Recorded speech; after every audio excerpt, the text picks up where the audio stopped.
Hello everyone, welcome to Cross Cultural. I'm Rebecca, and for today's video we're going to be reacting to a video called What is Sikhism? So I'm very excited to learn about a religion. I actually really loved learning about religion when I was back in school, when I was like 16 years old. I actually got a star, which is like the best grade you can get, when I did my GCSEs at 16 in religious studies. So I actually got an A star in religion, which is kind of crazy. So yeah, I'm really excited to learn more about Sikhism. I know through a couple of other videos that I've reacted to on this channel, I've learned a bit about the religion and just like as a whole how India accepts so many religions and just so many people in general, which is like incredible. So this is quite a long video, just like the Geography Now India video was very long. This is going to be another long one. So yeah, get relaxed and let's watch this together. This video was made possible thanks to Audible. Visit audible.com/cogito or text cogito to 500 500 to start your 30-day free trial. This is the Harry Mandir, the world's largest free kitchen. It serves free vegetarian food to about 100,000 people every day. Wow. It's also the holiest site in Sikhism, the fifth largest and youngest of the world religions. A religion that preaches about love, peace and the equality of humankind, but also asks its followers to carry swords. So, oh yeah, I learned about that in a different video. What do they believe, and why does everyone confuse them for Muslims? Well, let's find out. Just going to turn it up a little bit.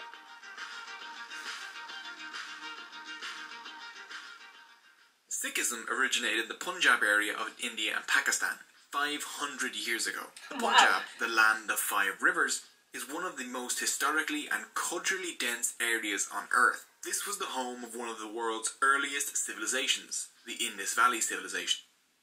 Persians, Greeks, Central Asians, Mughals, the British and others have all invaded here. I meant Mughals. Mughals invaded The Harry here. Potter reference there. Hinduism, Buddhism, Islam, Jainism and a handful of other faiths have all left their mark on the region. The diverse culture of the Punjab has heavily influenced the Sikhs. Today there are about 25 million Sikhs. They Wow. make up about 2% of India's population, with about 60% of the Punjabs. The Sikh diaspora is spread out across the world, with concentrations in the UK, Canada, the US, East Africa, Australia and Malaysia. Sikhs, interestingly enough, make up about 1.5% of Canada's population, which is second only to India. The word Sikh means learner. Sikhs call their religion Sikhi, Gursikhi and Gurmat. You can't really understand the Sikhs without understanding their relationship with gurus. The word guru means a teacher or spiritual guide. The guru teaches and the Sikh learns. The Sikhs follow the teachings of 10 succeeding gurus that have shaped Sikhism. The first and most important guru is Guru Nanak, the founder of Sikhism. Born in 1469 CE near what is today Lahore, Pakistan. Nanak was seen as special even as a child. As a baby, he was said to have had the laugh of an adult man. Here Wow. comes the bird. As a teenager, he preferred to listen to Hindu saints and Sufi Muslim preachers rather than his own parents. As an adult, Nanak would settle in Sultanpur, where he worked for the government. The actions of his fellow government officials and the rich and powerful disgusted him, as they exploited ordinary working people, and he hated the caste divisions that he saw all around him. One day, while bathing in a river near Sultanpur, Nanak had a miraculous experience. He was swept up into God's court, where God spoke to him. Nanak reappeared 3 days later, declaring, "There is no Hindu and there is no Muslim. There was only God." This was a message inspired by his experience with God, one that spoke in favour of the equality of humankind and against caste, ethnic and religious divisions. Nanak would later say, "Accept all humans as your equals and let them be your only sect." I remember learning about him 9 at school. human gurus followed Nanak, all preaching the same message of one God and the equality of humankind. 2 fundamental events that shaped Sikh history was the martyrdom of 2 gurus. The first was the 5th guru, Guru Arjan, who was roasted alive by the Mughal Emperor Jahangir. The next martyr would be the 9th guru, Guru Tegh Bahadur. He was beheaded by the Mughals while attempting to defend the religious rights of Hindus. His son, Guru Gobind Rai, the 10th and final human guru, started a new Sikh community called the Khalsa and ended the line of human gurus by making the Guru Granth Sahib, the Sikh holy book, the last living guru. We'll take a closer look at both of these in a bit. So with that brief history out of the way, let's take a look at the core beliefs of Sikhism. 1. One God. The Sikh holy book, the Guru Granth Sahib's opening sentence is just 2 words, Ik Onkar. There is only one God. Nanak made sure it was clear that the focus was on one. Ik doesn't just mean one, it is literally the numeral 1. One God is by far the most important belief in Sikhism. This may not be the kind of God you're used to though. Sikhs believe in a formless, genderless, universal God, beyond description. This God is all of reality and is within everything. They believe no idol or image could ever represent this being, so they use the sacred symbol of Ik Onkar to represent it instead. Makes sense. Many Sikhs refer to this one God by the name Waheguru, Wondrous Lord. Guru Nanak and his followers constantly emphasized that this one could be understood in many different ways. No religion had a monopoly on the truth. Nanak's one could be known as Vishnu, Allah, the Tao, Yahweh, the algorithm, or any other name or belief. There was no need to fight over whose God was the true God, as they were all the same one. Recognize all mankind, whether Muslim or Hindu, as one. The same God is the creator and nourisher of all. Recognize no distinctions among them. The temple and the mosque are the same, so are Hindu worship and Muslim prayer. Human beings are all one. Guru Gobind Singh. The lack of a gender for this one God means that there is no difference between men and women in Sikhism. Sikhism was among the first major world religions to make the radical suggestion that maybe, just maybe, women are people too. Women in Sikhism have fought battles, led religious services, and even acted as some of the longest reigning leaders of the entire community. Sikhism isn't based on doing things to get into some heaven or hell. Hell is just life on earth, which your soul is constantly reborn into after you die, which is pretty dark. You see, Sikhs believe in reincarnation and karma, similar to Buddhists, Hindus and Jains. But Sikhs believe that karma is modified by God. As in, karma might decide what life you're born into, but God makes sure that anyone can become a good person in their lifetime if they try. The goal of Sikh life is to break free from the cycle of rebirth by merging your soul back into God's soul. One does this by realizing that you are already a part of God. You just need to let go of your ego. When your soul remerges back into God's, this is called mukti, which is similar to Hinduism's moksha and means liberation. When you remerge, your soul is released from the cycle of rebirth and death and becomes infinite, timeless and blissful. This is the closest thing Sikhs have to heaven. 2. Maya. Sikhs believe that God is and created reality.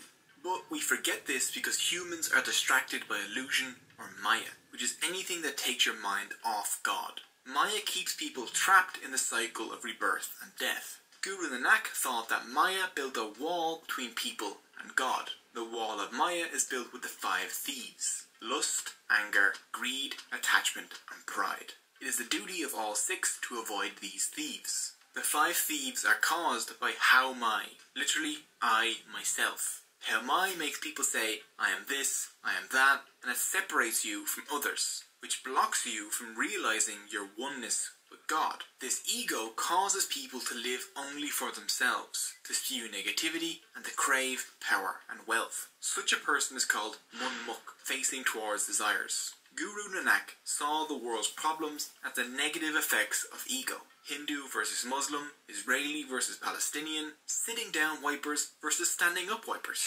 All of these conflicts are caused by ego and Maya. The Guru Granth Sahib said it is not religion or race, but it is wealth that divides brothers. But Guru Nanak taught that there was another direction people could face. By being a spiritual person, practicing compassion, truth, contentment, humility and love, and meditating on God, you could instead become Gurmukh, facing towards the Guru. How does one become Gurmukh and egoless? Well, Sikhism offers a path to follow that can help. called the Three Pillars.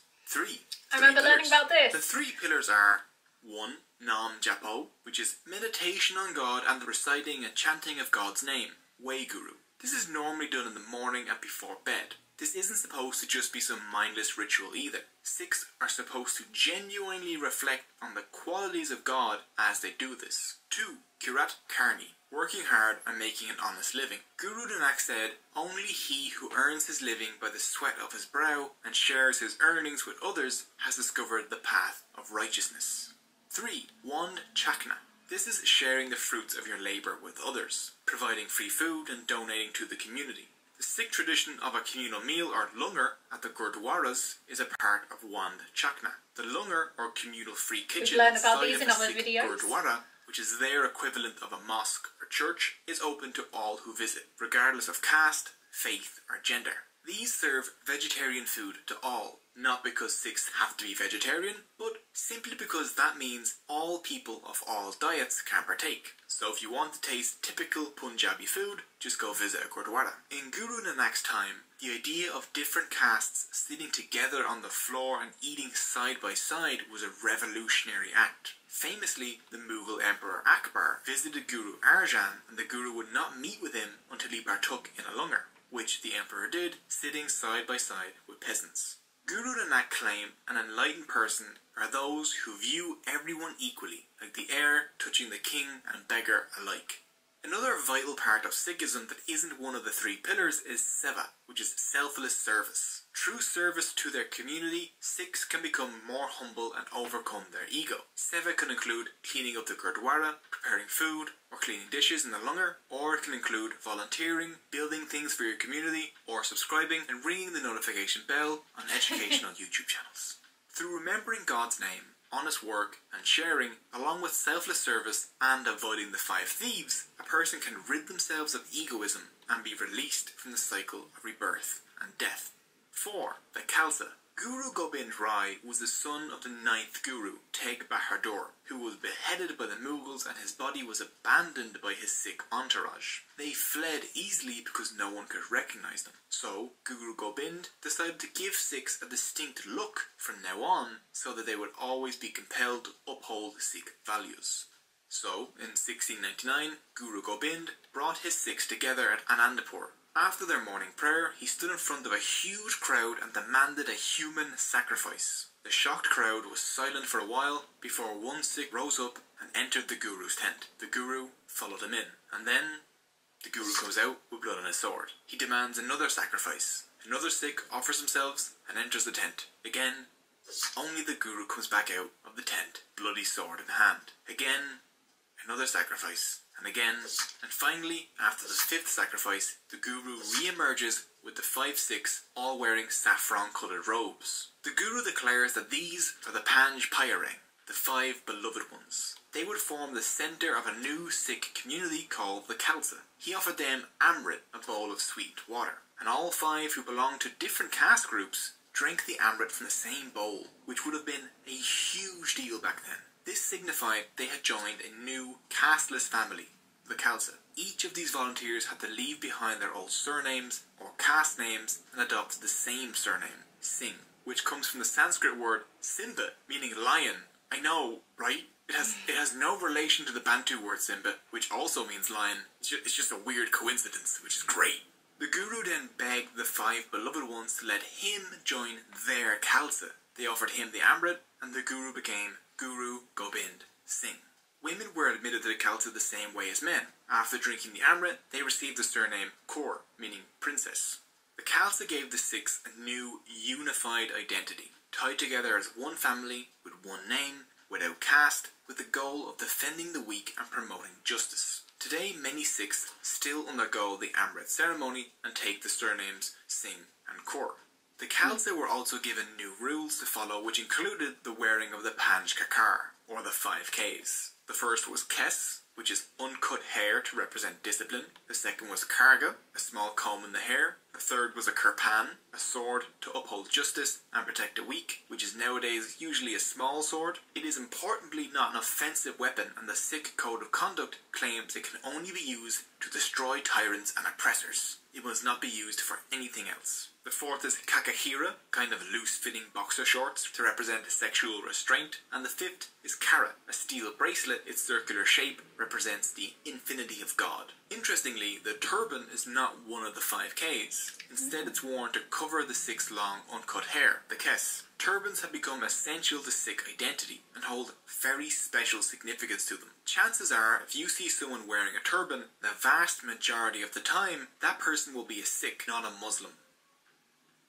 5. The Guru Granth Sahib. The Guru Granth Sahib is the holy book of the Sikhs. It contains the teachings of the Gurus and acts as a spiritual guide for Sikhs around the world. It is probably one of the only holy books that contains not only the writings of the religion's founders written by themselves rather than after their death, but also the writing of people from other religions. The writings of Muslims and Hindus can be found throughout, along with references to Judaism, Buddhism and Christianity. Before his death in 1708, the 10th Guru, Guru Gobind Singh, ended the line of human gurus by bestowing guruship on the Adi Granth, turning it into the Guru Granth Sahib, making it similar to both the Bible and Quran and a living prophet at the same time.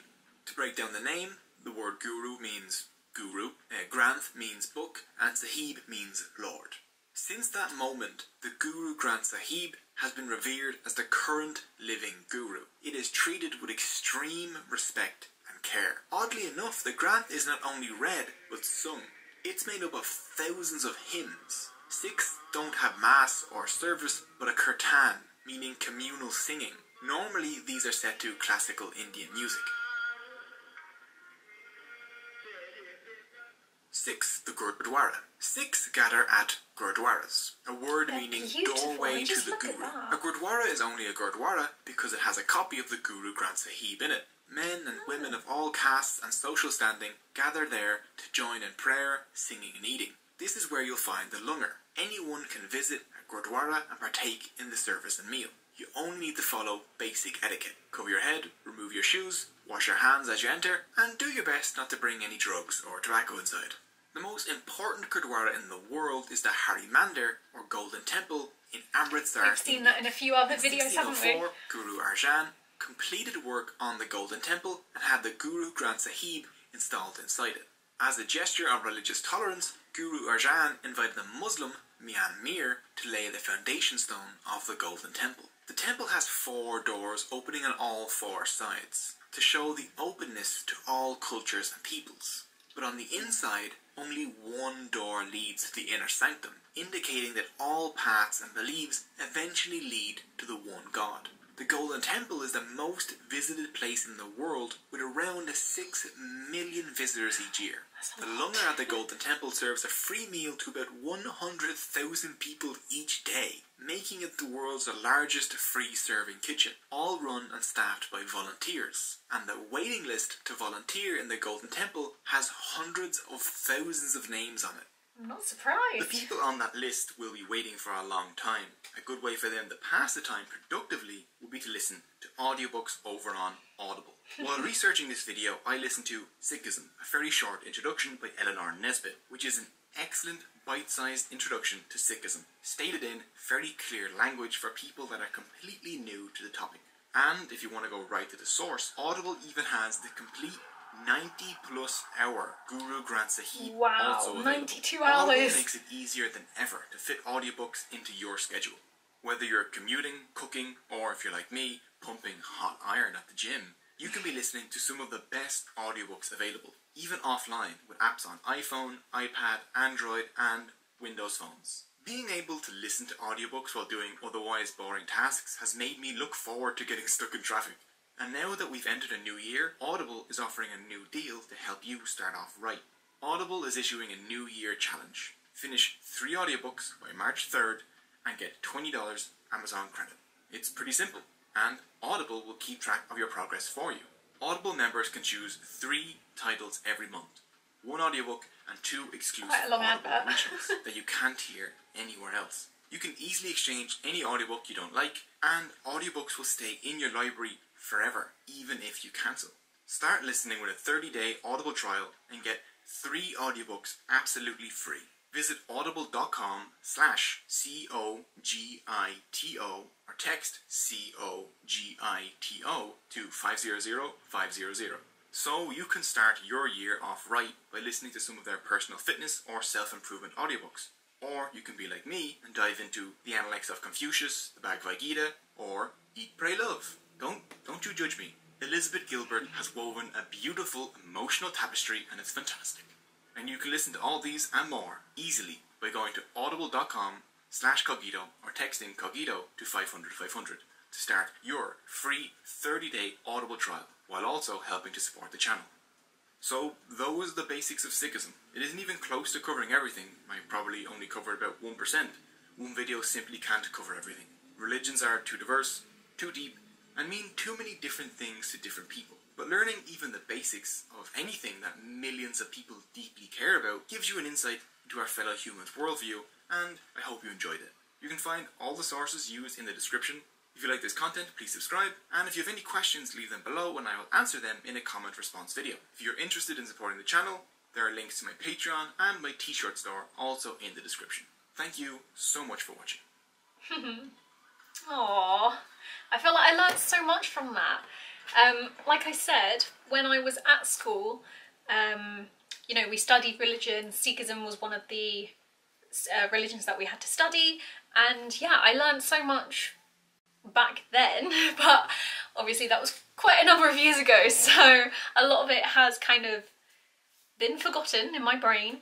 But watching this video and like kind of relearning it, some of the words and some of the people and phrases that were used really, like, I remembered them. So with the 3 pillars, we learnt about that at school.